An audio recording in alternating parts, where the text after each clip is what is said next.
Asante watu wa Kiambu. Your Excellency, Gavana wetu baba yao. Na hii mambo ya kubadilisha katiba, sisi hatuna wasiwasi. Sisi tunakufuata tu.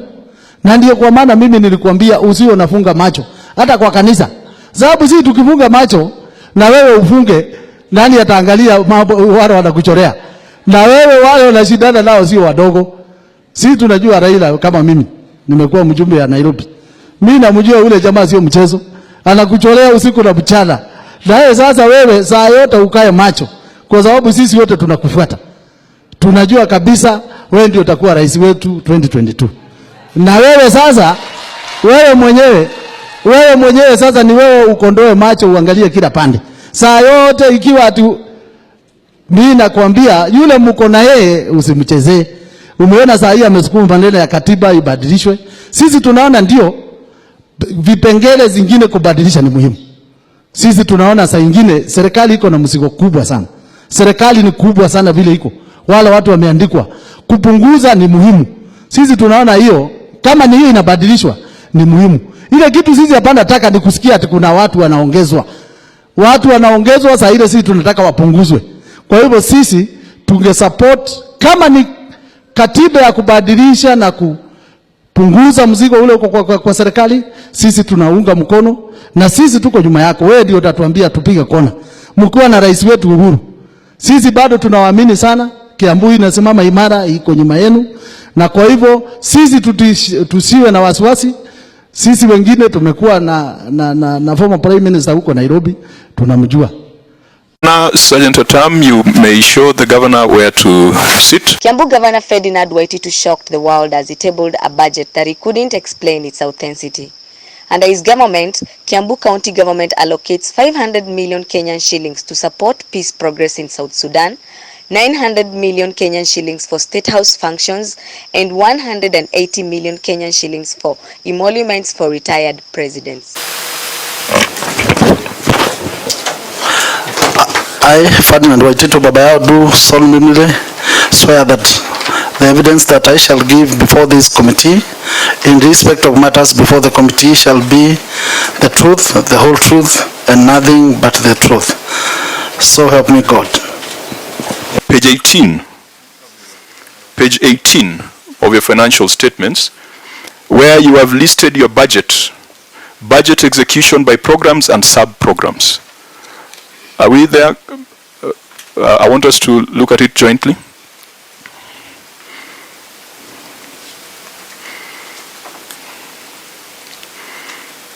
Are you on that page? Page 18? So, starting from page 17, you have provided the budget for various departments in Kiambu County. I want us to look at the budget for Kiambu County Public Service Board. And coming to page 18, there is a budget line entitled State House Affairs. Are you seeing that, Governor? State House Affairs.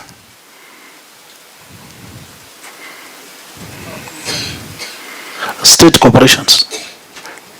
Are we looking at page 18? Yeah. The financial statements that you gave to the Auditor General has got a budget line on State House affairs, 704000000.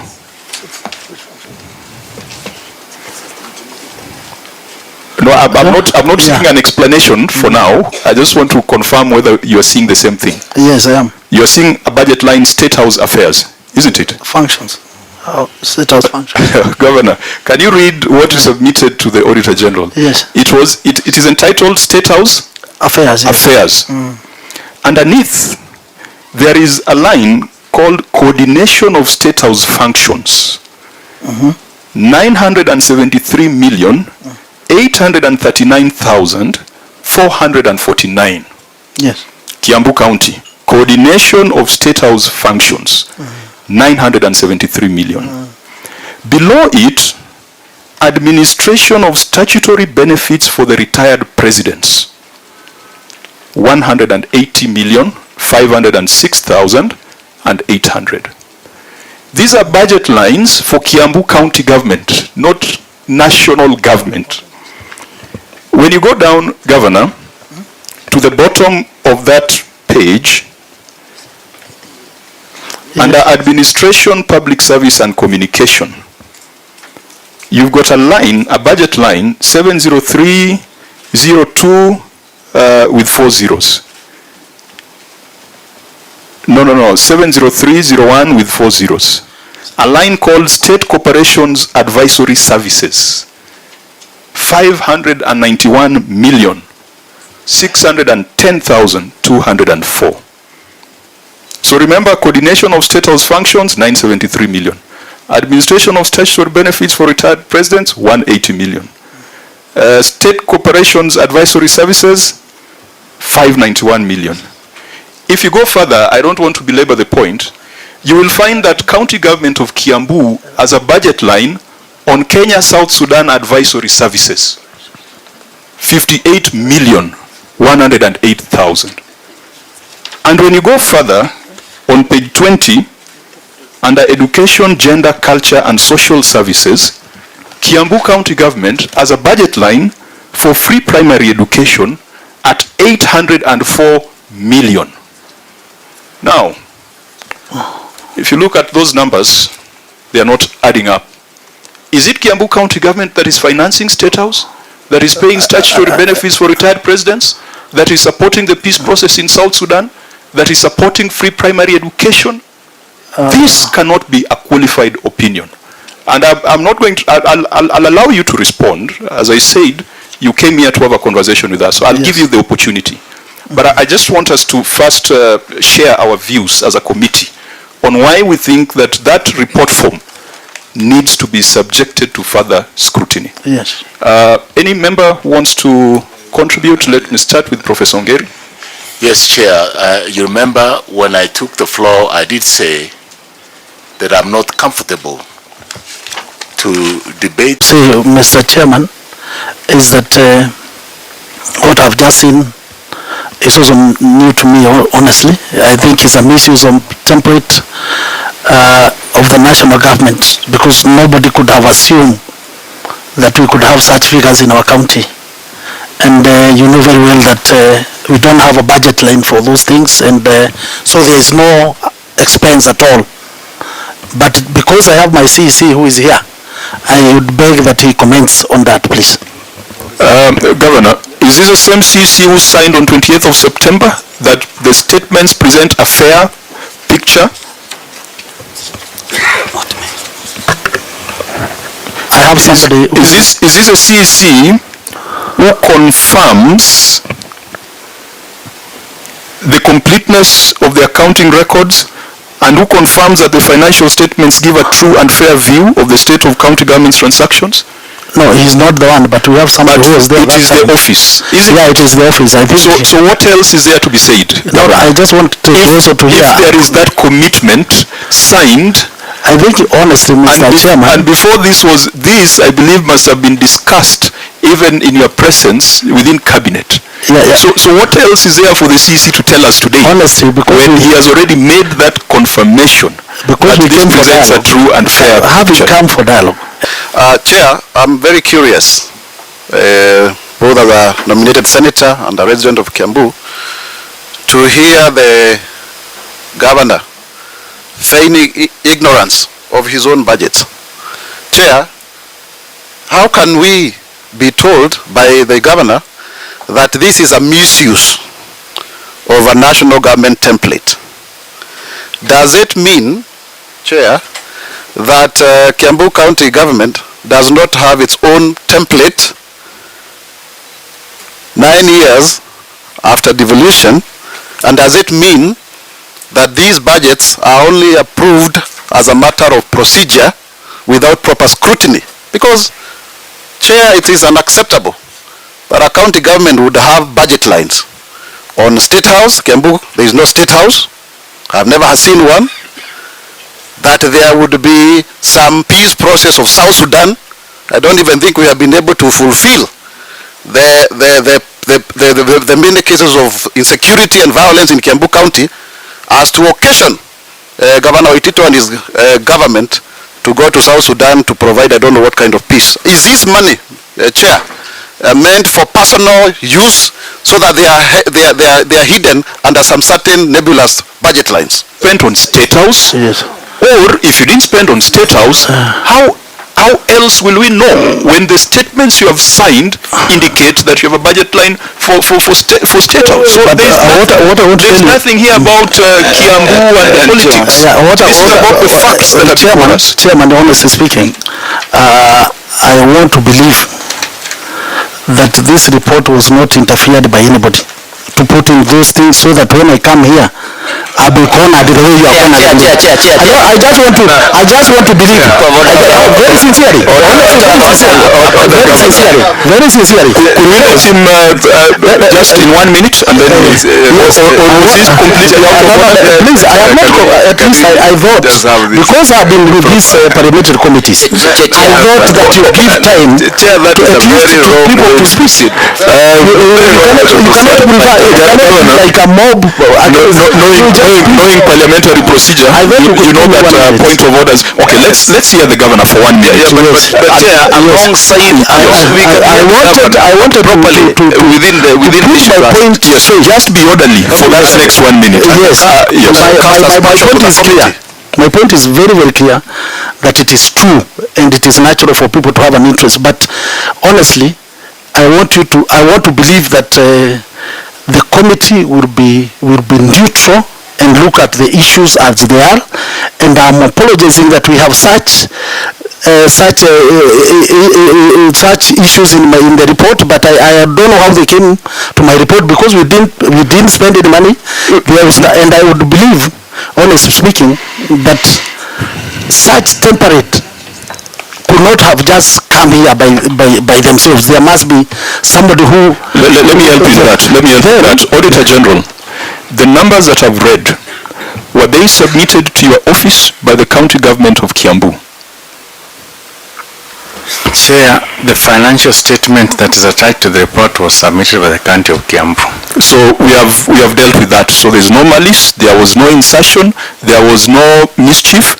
Those are the financial statements that you submitted to the Auditor General. So you can proceed with that in mind. Then I want to tell this committee and assure this committee that there was no money spent whatsoever on Southern Sudan. No money was spent on free education. No money was spent on State House because we don't have a vote for that. And I also want to tell you that the variance between the IFNIS and the financial statement, this is something that everybody can understand. You know, IFNIS is controlled by Treasury, and we don't have a way of doing the reconciliation immediately. So this is something that, but we have followed up the reconciliation, and we have indicated clearly here that what the variance was. What I also want to tell this committee that we received our exchequer in July, and all the expenditures were committed in June. So the variances you are seeing between the cash book and even the IFNIS is because the commitments were done in June while the payments were done in July. We were allowed by the Treasury to continue up to around the end of July. So the variance between the figures up to June and in the true payment is expected. It is something that can be explained. This one happened to all the counties because the money, the exchequer came late. But what I want to tell my friend Mr. Matangi and my senator is that as the leadership in Kiambu County, we are committed to what we promised to our people. And if you have any figure that has a variance or has a difference, you are free to come to my county or even visit the assembly, which you have never visited even a single day. Yeah, let's not get there. We were there and had guided you accordingly. Please don't get back to trouble. Let's proceed. What I wanted to summarize with is that as the administration in Kiambu County, we are ready either to face this, to answer questions in this budget presentation, or if you decide to have a special audit committee, we shall be ready to cooperate so that we can give the true picture as it is. And I would wish that Mr. Chairman, from here you give a warning that people should report the truth as it has happened today, because there is a habit in Kiambu. There is a habit in Kiambu. I'm telling you, there is a habit in Kiambu that the truth is never told, and that is why I wanted to give you an example of this lady, that she was taken in for just driving a GK vehicle. Honestly,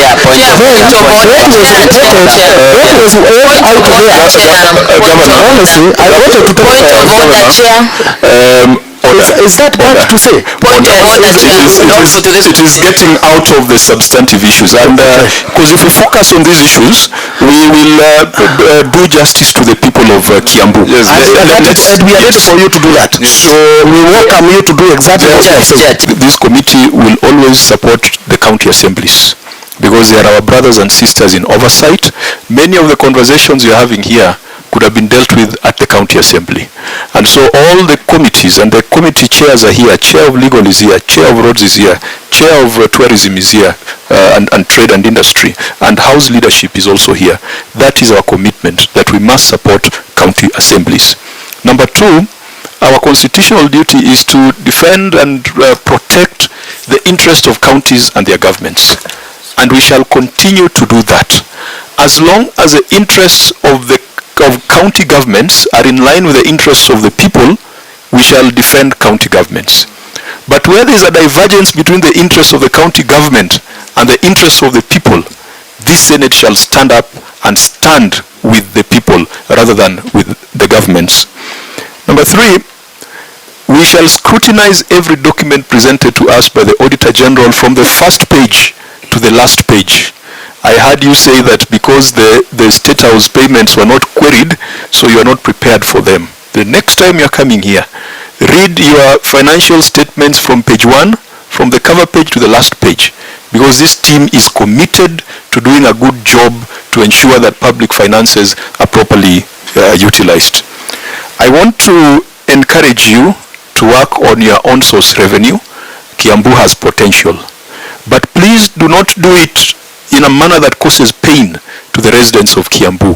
It is in the public domain, the uproar caused by the valuation roll and your recent directives on issues of rates. But I believe that there's a process that is going on to resolve that matter. Let us seek to collect more revenue, but let us not cause more pain to the taxpayers and residents of Kiambu. Finally, I shall then rule on the issues that we have been considering. Number one, on delay of submission of documents, having listened to you and having considered the provisions of Section 19 of the Parliamentary Powers and Privileges Act, and also having taken into consideration your request for clemency, this committee will therefore leave it at the point of reprimand We shall reprimand you for the delay, but we probably shall not execute the other provisions on fine and jail term unless you become a repeat offender. So you get away with a reprimand on that. Number two, we expect that you shall submit your written responses for financial year 2015-16, 2016-17, which you should have done today, which you appear not to have done, within 7 days. Failure to which the provisions of Section 19 of Parliamentary Powers and Privileges Act shall apply. Number three, considering the grave issues that we have raised on the audit report and the accompanying financial statements, this committee directs the Auditor General to undertake a special audit of Kiambu County Government for the financial year 2017-2018 and submit the report within 45 days. We shall have a side discussion with the Auditor General on how to practically carry out that exercise within those timelines. Number four is that this committee also requests the Auditor General to table, in line with Article 229, the audited accounts of Kiambu Alcoholic Drink Control Fund. I believe that is what is called Kasoba in street language. So we demand that the audited accounts of that fund be tabled before Parliament and before the County Assembly, in line with Article 229 of the Constitution. Members, I think that captures all that we were to deal with today. It was a shocking day in Kiambu as the Deputy President William Ruto vehemently decided to defend Waititu's shocking budget. Ruto said Waititu was framed and is not guilty as the public have been made to believe. Sudan, mambo ya retired presidents, mambo ya state house tutajibu. Ama namna gani? Si Waswahili wanasema Biblia inatufundisha kila mtu atabeba nini? Kila mtu atabeba mzigo yake. Huyu baba yao asiwekewe msalaba ambayo sio yake. Aulizwe ya Kiambu, ile ya national government sisi tuulizwe. Ama namna gani watu wa Kiambu? Si namna hiyo? Kwa hiyo wewe baba yao usikuwa na wasiwasi. Hiyo ya South Sudan, former president, sisi tutajibu. Wewe pambana na hii ya Kiambu, wewe ujibu hii ya Kiambu hapa. Utaulizwa na wananchi na utaulizwa na wengine. First, we have the authority to condemn those the tongues who raise against us in judgment, and no weapon formed against our church leaders will prosper, or us as Christians. Kwa hivyo, we have the confidence that God in heaven will ensure that no weapon formed by our adversaries will prosper, and every tongue that will raise against us in judgment we are going to condemn, because that is our heritage as the servants of God. Kwa hivyo nawatia moyo ya kwamba tutashirikiana pamoja na nyinyi, tutafanya kazi pamoja, na hata hii father ametueleza ya kwamba atajenga nyumba ya father hapa. Tutashirikiana pamoja na nyinyi vile mmesikia. Leo nitawaanzishia hiyo, nasikia ni Julai, si ndio? Nitaanzishia nyinyi na shilingi 1,000,000 ya leo. Alafu siku hiyo ya Arambe nitajipanga. Si ndio hiyo? Na tutajenga mpaka tumalize. Father, umeita Auditor General na umeita mkubwa wa hesabu huko Treasury, waeleze hiyo karatasi ilikuwa kwa budget yangu ilitoka wapi, kwa sababu mimi nachoona kwa kila njia, kwa sababu ya kuonekana ati mimi niko kwa tangatanga.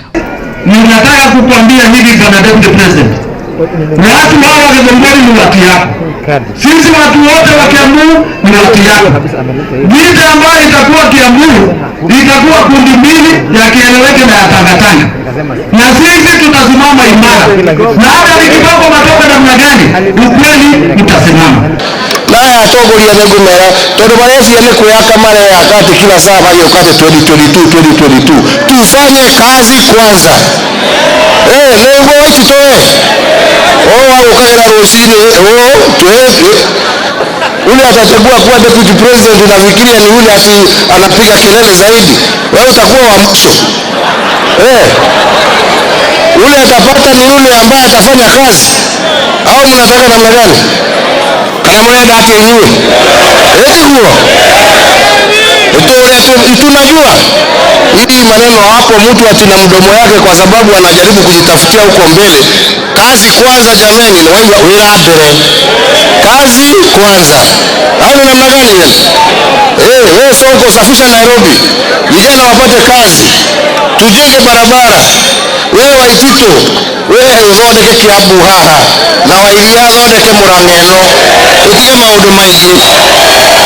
Mukugate inywe, mukugate ni mwetekania nani? Munyemega na moya ni mwetekania ati turenda kuruta wira. Siri namna hiyo. Na ndio tusongeshe taifa letu mbele na tuwe na taifa ambalo kila mtu anajivunia. Kazi kwanza, siasa wakati wake utafika. Sawa sawa. Angry Raila Odinga told of Waititu for telling him to ask for permission whenever he is visiting Kiambu County. Irritated by the remarks, Raila Odinga told of Waititu saying that he is a Kenyan who can move to any county with nobody's permission, least of all a mayor governor. Otherwise, I take this opportunity to welcome Honorable Raila Odinga to Kiambu County. We have no problem with you coming as our former Prime Minister, and we have no issues here. We welcome everybody who comes, and you are free to come anytime you feel like. And the governor has had to go, but the governor was saying that is welcoming me, nobody is going to do anything to me. I just wanted to remind him that this is Kenya. I need nobody's permission to come here. I'm welcomed here because most of these people are Kenyans. And I can go to any part of Kenya without seeking anybody's permission. This is all the permission of a governor. And but also I'm bringing to you the greetings of the president. I told him I was coming here. This is his backyard, and he knows I'm here, and he's brought greetings and the blessing for this project. You know that we shook hands. These are some of the matundas of handshake. That we want to change things the way Kenyans is run. We want to promote unity among all the people of this country. We want to deal with issues of regional disparities in terms of growth and development. We want to deal with issues of corruption in our country, which is a cancer in our country.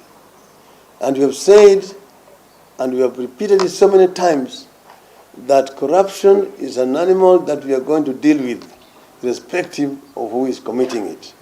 And this is a message, again, I want to repeat here when I'm here. We want... Juzi sasa napatikana na maneno ya gold na watu wao wapandia Kieleweke, halafu sasa wamenichorea ile ya ukweli. Naone mundu wa Ngai, mimi ni mtu ya Mungu, na Biblia imesema vizuri sana, maadui watakuja kama wameshikana, Mungu atawatawanyisha na njia 7. Na hao watawatawanyika na njia ngapi? Si ndio? Wanadanganyana huko kwa Facebook na kila pahali, ati wasichana wangu wako na account atiko na mamilioni, na ni uongo. Bali sisi maisha ni mahali madhari. Kuna maneno kama hiyo. Hiyo maneno yote ni uongo. Wanasema ati niko na maakaunti sijui 50 na hiyo yote ni uongo. Kwa sababu wanaona mimi niko ndani ya takataka na mimi siwezi fuata Raila kwa nguvu. Hakuna mtu anaweza ni force. Kwa sababu mimi naogopa Mwenyezi Mungu na uji moto peke yake. Duniani hii. Hiyo peke yake. Mimi Mungu na uji moto. Na uji moto, si ndio? Nitoimilia. Kwa sababu hii najua ukiwa duniani hii simama na ukweli. Mimi najua vile tulizunguka nchi hii kukiwa na maombi ya Ruto na president wetu kila pahali, kutoka siku ya ICC watu wakapiga magoti kila pahali. Na sisi ni Wakristo ambaye tunaamini Mwenyezi Mungu. Siwezi tena kuwa mmoja wa wale ambaye watasema hapana, vile mlikuwa mnaagana ati hiyo ni uongo.